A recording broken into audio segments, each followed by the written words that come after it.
Yeah, buckle up because the things that we're facing in today's society are steep. We're talking about at least 500,000 individuals just in the Tri-County region alone in Southeast Michigan. That's Oakland, Wayne, and Macomb County. There's about 500,000 individuals who are of working age that are electing not to engage in the labor force for many of reasons. Absolutely.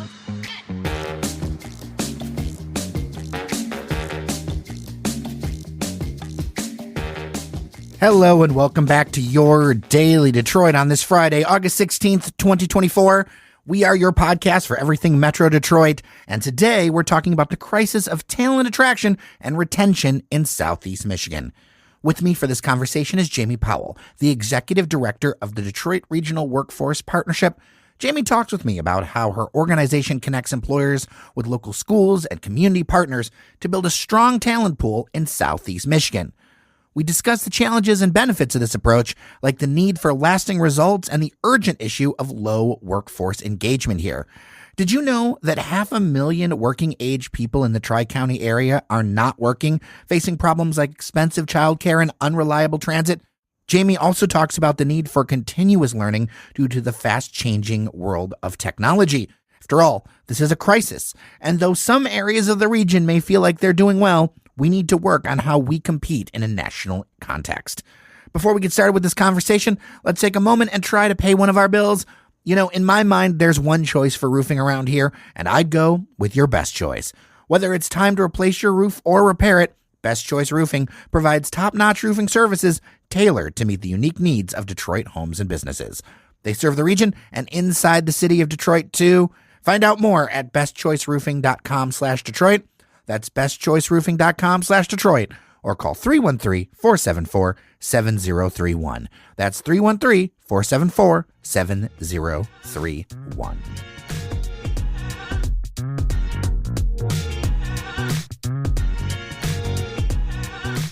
Joining me at the podcast table at the Grand Hotel at the Mackinac Policy Conference, Jayme Powell, Executive Director of the Detroit Regional Workforce Partnership. As this entire conference has been in some way, shape, or form about attracting talent and keeping people here, I feel like this is an apropos conversation. How are you, Jayme? Welcome to Daily Detroit. I'm fantastic. Thanks for having me. Of course. Now, you're really doing some on-the-ground work and some interesting stuff, but let's set the table for those who don't know, because I don't want to come like assuming people know things.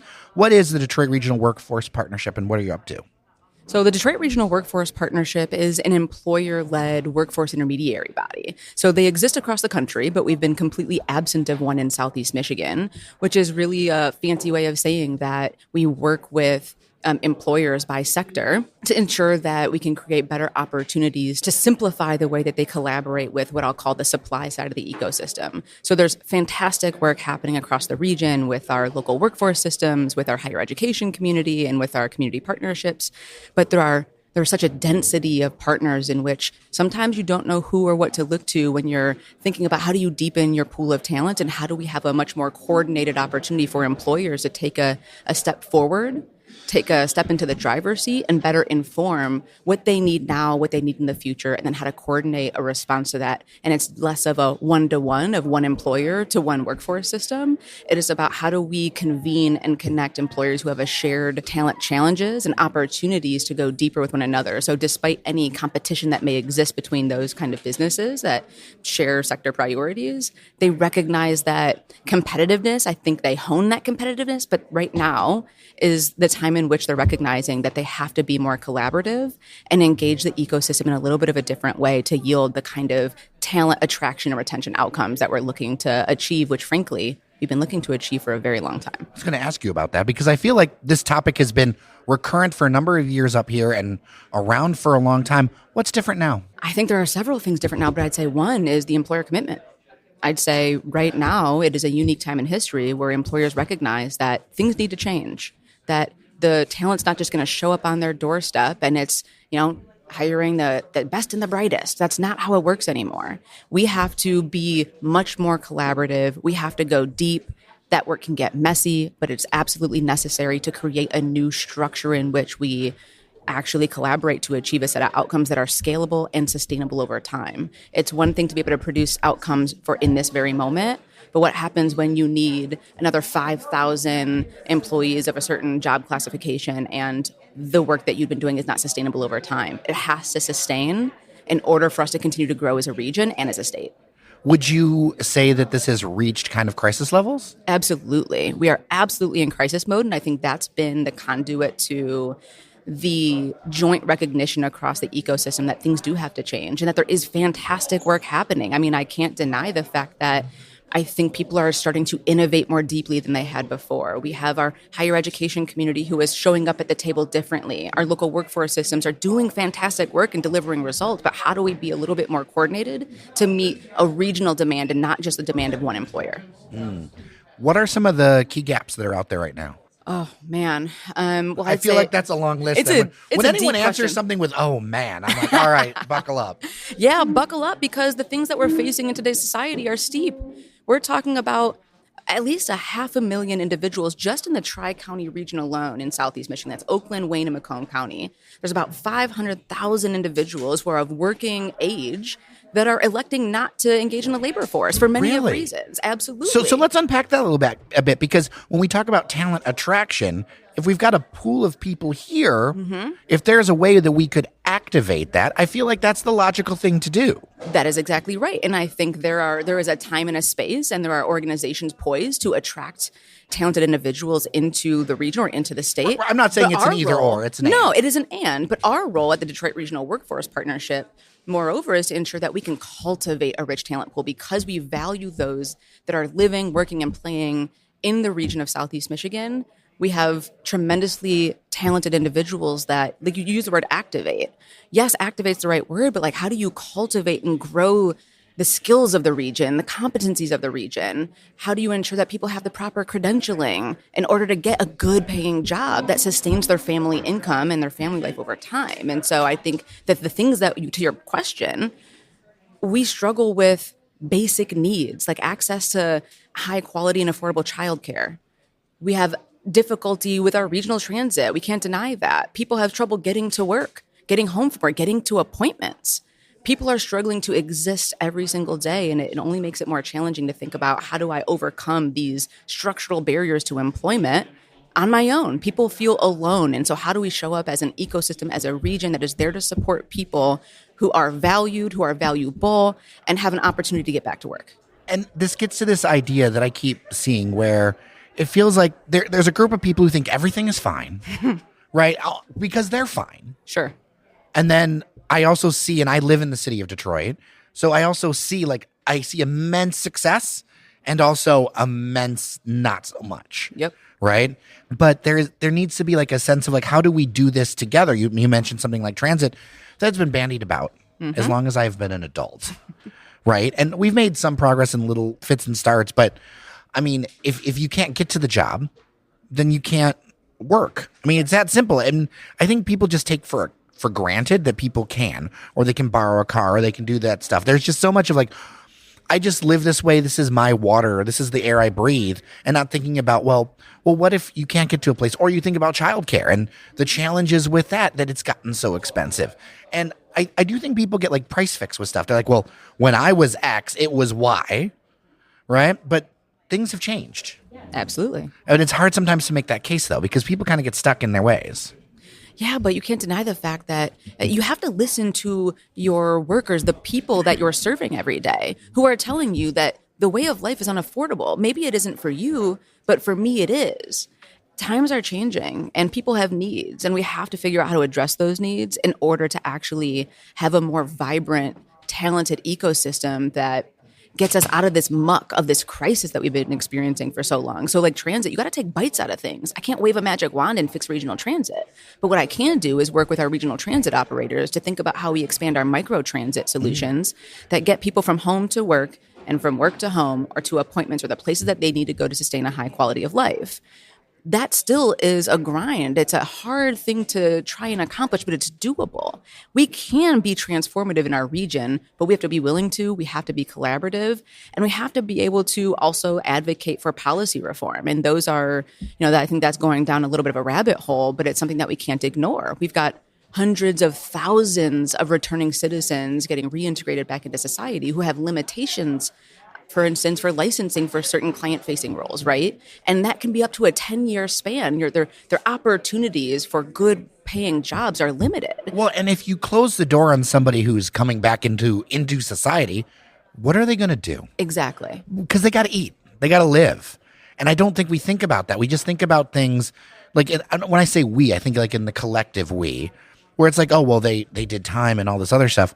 But if you don't give someone the opportunity to change their station in life, you don't give them the opportunity to turn a new leaf, they're of course going to go back because people got to eat. People got to have a roof over their head. We all have that basic stuff. needs. We have to meet those needs. And we need to ensure that the infrastructure and the opportunities that we bring to bear are holistic. They are people-centered. We have to bring a little bit of humanity back. And unfortunately, that means collectively, the collective we has to be very targeted and intentional in the way that we approach. We talk about critical barriers to employment. We have to be very intentional about how we address those for everybody. We have to understand what the need is too. So sometimes that means doing hard work to understand what people need to be able to design the appropriate solution. You got to live in the trenches to get into, the stars. Yeah. So what pieces of this puzzle are you trying to pull at or fit into at the Detroit Regional Workforce Partnership? It's about organizing employers by sector. So when you have a set of employers, I'll use our healthcare work for starters, but we're working with 5 major hospital systems, but that is just the cusp of the employers that are seeking a similar set of talent. So when you think of ambulatory services and other practitioner groups who are looking for a similar set of skills and competencies in their talent pool, it is how do we come together as an ecosystem of employers who are looking for similar sets of talent to be more collaborative in the way that we show up, the way that we share information, the way that we guide our local partners to build the right set of tools, skills, so that it's not like we're not training and praying that people get a job anymore. We need to be intentional about helping people develop the right set of skills to get really great jobs that they're interested in, not just ones that they're forced into, but things that breathe life into their day, things that they want to do. We need to help equip people to have a high quality of life, and jobs are critical to that. So organizing employers by sector is the bread and butter of the Detroit Regional Workforce Partnership. And so how then we can organize and ensure that there is a more coordinated response to the current and forecasted demands. Right. And when you talk about training and praying, that's kind of the old model of, well, the schools are just going to give me what I need. Absolutely. Where do you think some of those gaps have gotten bigger over the last few years, and how do we address that? Because, there's been panels of educational leaders and all this other stuff. I know that there's a role to play, but I feel like there's still some gaps there. Absolutely. But I think some of those gaps come from how business is shifting so rapidly because of things like technology, right? So when you think of, we'll go back into healthcare, you can't ignore the fact that technology is augmenting patient care, which means that even those that are currently working for those hospital systems or for some of those health-based employers, they have to continuously develop a whole new set of skills, even to be able to retain their jobs or grow into net new roles. So technology is very much so quickly and more quickly advancing the way that business operates day in and day out, and which means we have to grow with the evolving ecosystem, which means that we have to better communicate with our higher education ecosystem as to what do we need now. And because of all of these net new ways that business is changing, how do we continue to share with our higher education partners what the future looks like for our workforce? What is it that we need now may look very different than what we need 2 years from now. So we have to be able to look into our crystal ball. We have to be able to actually do the hard work to forecast into the future and say, what do we need 6 months from now, a year from now, 2 years from now? And we have to be able to effectively relay that to ecosystem partners. This is a bit of a philosophical question, but how much of this is kind of renegotiating the contract a little bit with education, saying you're always going to have to learn new stuff, right? Or how do you teach someone to be like, hey, you learn these things and you're ready to go, but also understand that throughout your career, you're always going to because I think about when I started and I got out of high school, you get a degree or whatever, and you're good. You have accomplished and you go on. And with the advance of technology, there are so many jobs that just did not exist 10 years ago. Heck, what I'm doing now did not, well, maybe it was, but you know what I mean? The point being 10, 15 years ago, that's still mid-career for a lot of people. People are not done. It seems like the expiration date on knowledge has gotten a lot shorter. Yeah, we're not static. We are constantly growing and evolving as individual creatures and as organizations. And so yes, I think you have to, not, maybe it's not a renegotiation, but it's a recognition that we can't be static. We can't afford to be static. We need to be more collaborative to see a different result. We talked about that earlier. You do the same thing over and over and expect a different result. It's insanity, definition of. And so, we have to exist differently because we look different than we did 10 years ago. And so we have to show up differently. We have to be nimble in the way that we can think outside the box. We have to get creative because we are constantly learning. We're constantly learning new things. Some employers still don't know what they need a couple years from now. And so it's a constant learning curve, both for the employer and for the higher education ecosystem who's just trying to meet their needs. And so there has to be a level of flexibility in the way that we can adjust curriculum, in the way that we can design training programs, in the way that we can activate. I like the word that you use, activate. Because it's not just a flip of the button or a flip of the switch. It's hard work to be able to readily share that kind of information that helps paint a picture of what we need now and in the future, and then adjusting the million of the different factors that are going to either equip or not equip a future labor force. Now we're at the Mackinac Policy Conference, so I'm going to ask you a little bit about policy. If we were to look back a year from now, or have this conversation a year from now, or 2 years from now, what are a couple of things, whether it's policy or private sector stuff, that you would like to see, or your organization would like to see, kind of help move the ball forward? What could we do? Well, for starters, we've been a big advocate of the working parent tax credit. There are a lot of really solid proposals and legislation right now on how to better support working families. And so, that one specifically, whether it supports childcare or other familial needs, I think that is something that we should all be supporting, and something that we can look back on and say, wow, we supported 250,000 Michigan families who were struggling to meet their basic needs. And so, that's just the tip of the iceberg. But I think, I mentioned returning citizens. So as we think about the proposal in legislature right now, or will be presented likely at the end of the summer, around reform to licensing restrictions for returning citizens. I think that's another great example of how you can remove barriers through policy reform in a way that can reach the masses and really have a very deep halo effect. That's awesome. Jayme Powell, Executive Director of the Detroit Regional Workforce Partnership. If people want to know more, where can they go? They can go to LinkedIn. They can also go to our website. If you go to the Community Foundation of Southeast Michigan, that is our home. That is our home base. So we're an initiative of the Community Foundation. And so people can go to the website and check us out there. Awesome. Thank you so much. Thank you for having me. And that is it for today's episode. Thank you to Cheyenne Nocerini for editing this one, as well as a few others this week. She is absolutely wonderful. Thank you to our members on Patreon, patreon.com/dailydetroit, for helping to keep this thing going.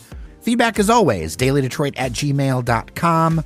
With that, I am Jer Stays. Remember that you are somebody, and we'll talk next week.